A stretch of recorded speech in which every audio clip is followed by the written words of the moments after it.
Mukjizat Nabi Muhammad SAW menurunkan hujan. Mukjizat merupakan kejadian luar biasa yang berlaku pada Nabi dan Rasul dengan izin Allah Subhanahu wa Ta'ala, dan tidak ada satupun manusia yang bisa menirunya. Di antara semua manusia pilihan Allah, ada Nabi kita, Nabi Muhammad SAW, yang dikaruniai ratusan mukjizat sebagai bukti nyata bahwa dia adalah Rasul utusan Allah. Sejak masih kecil, Nabi telah merasakan ujian dunia yang begitu berat. Ya Tuhanku, siapa yang akan membawa anak ini? Ucap Ummu Aiman, pengasuh Nabi Muhammad. Saat itu, Nabi berusia 6 tahun. Ibunya baru saja meninggal dunia, sedangkan sang ayah sudah meninggal sejak Nabi belum lahir. Akulah yang akan merawat cucuku, kata Abdul Muthalib, kakek Nabi. Tidak lama berselang, sang kakek pun meninggal dunia, dan akhirnya Nabi diasuh oleh sang paman, yaitu Abu Thalib. Saat itu, Nabi berusia 8 tahun. Sesuai dengan wasiat ayah, aku akan mengasuhmu. Engkau adalah anak yang mulia, aku pasti akan menjagamu. Benar sekali, Nabi adalah anak yang mulia. Siapapun yang bersama dengannya pasti akan mendapatkan berkah. Suatu ketika, kota Mekah dilanda kemarau yang sangat panjang. Bagaimana ini? Bukan tidak betul. Padahal para duku sudah memberikan berbagai kesembahan. Jika begini terus, kita pasti akan mati kelaparan. Setiap hari, ada saja ternak yang mati karena kelaparan dan kehausan. Begitu juga dengan ladang-ladang yang sudah mulai mengering. Keadaan yang semakin memburuk membuat para pemimpin suku berkumpul. Salah satu dari mereka mengusulkan untuk meminta bantuan kepada Abu Thalib. Dia adalah orang yang saleh, siapa tahu doanya akan terkabul.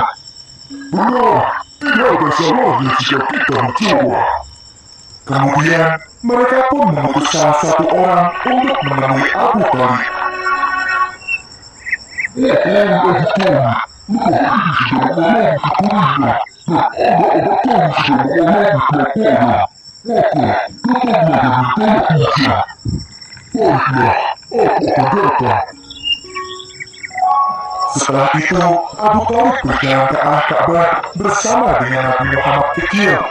Orang-orang yang ada di sana mulai berbisik-bisik. Apakah itu anak yang diasuh oleh Abu Thalib? Benar, banyak yang bilang kalau dia adalah anak yang mulia. Oh, pantas saja. Wajahnya bersinar sekali seperti matahari. Abu Thalib kemudian mengangkat Nabi Muhammad dan melemparkan punggungnya ke Ka'bah. Mereka pun berdoa dengan khusyuk. Tidak lama kemudian, awan mendung mulai muncul di langit yang awalnya begitu terik. Lihat, muncul awan gelap di sebelah barat. Di sebelah selatan juga sama. Tuhan mendengar doa kita. Hujan mulai turun dengan deras membasahi kota Mekah. Semua orang bersuka cita menyambutnya. Abu Thalib mengajak Nabi Muhammad pulang ke rumah. Sepanjang jalan, dia melantunkan syair. Putih berseri meminta hujan dengan wajahnya, penolong anak yatim dan pelindung wanita janda. Subhanallah, Allah telah menurunkan mukjizatnya kepada Nabi Muhammad sejak Nabi masih kecil. Kisah lainnya tentang Nabi Muhammad yang mendatangkan hujan terjadi setelah Nabi hijrah ke kota Madinah. Waktu itu, Madinah dilanda kemarau yang sangat panjang. Hal ini membuat para petani dan peternak menderita. Hujan tidak kunjung turun, semua ladang menjadi kering seperti ini. Ternak-ternakku juga tidak ada yang bertahan, semuanya mati kekurangan makan dan minum. Melihat kesusahan yang dialami para penduduk, beberapa sahabat kemudian berkumpul. Mereka memutuskan untuk meminta pertolongan kepada Nabi Muhammad. bagaimana jika kita meminta kepada Rasulullah agar beliau berdoa kepada Allah? Benar, mari kita meminta kepada Rasulullah. Maka para sahabat pun pergi ke masjid untuk menghadap kepada Nabi Muhammad. Waktu itu, Nabi berada di mimbar dan sedang berdakwah.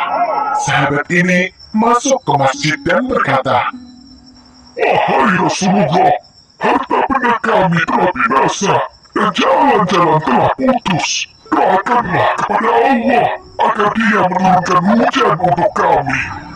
Kemudian Nabi pun berdoa, "Ya Allah, turunkanlah hujan untuk kami ya Allah. Turunkan hujan untuk kami ya Allah. Turunkan hujan untuk kami." Allahu Akbar.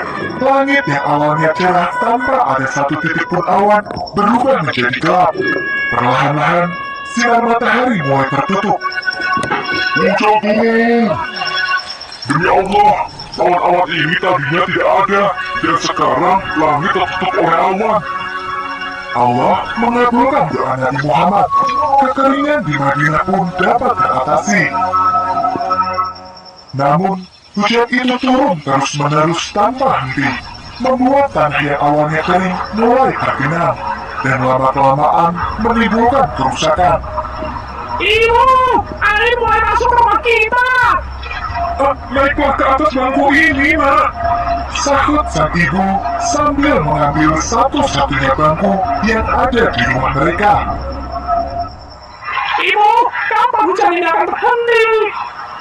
Namun, tidak ada seorang pun yang bisa menjawab kapan hujan itu akan berhenti. Tepat pada hari ketujuh, para sahabat kembali menghadap kepada Nabi Muhammad. "Wahai Rasulullah, harta benda kami telah binasa dan jalan-jalan telah putus. Doakanlah kepada Allah agar menghentikan hujan." Nabi memenuhi permintaan para sahabat. Dia mengangkat kedua tangannya dan berdoa, "Ya Allah, turunkan hujan di sekitar kami, bukan di atas kami. Ya Allah, turunkan hujan di atas bukit-bukit, gunung-gunung, lereng-lereng, dan lembah-lembah tempat tumbuhnya pepohonan." Hujan pun berhenti. Orang-orang keluar dari rumah dan berjalan-jalan di bawah sinar matahari. Kemudian, Nabi berdoa, "Kita diberi hujan karena karunia dan rahmat Allah." Itulah salah satu mukjizat Nabi Muhammad, mampu menurunkan dan menghentikan hujan. Dan Nabi mengajarkan kepada kita untuk mensyukuri hujan yang turun, karena hujan adalah rahmat dari Allah Subhanahu wa Ta'ala.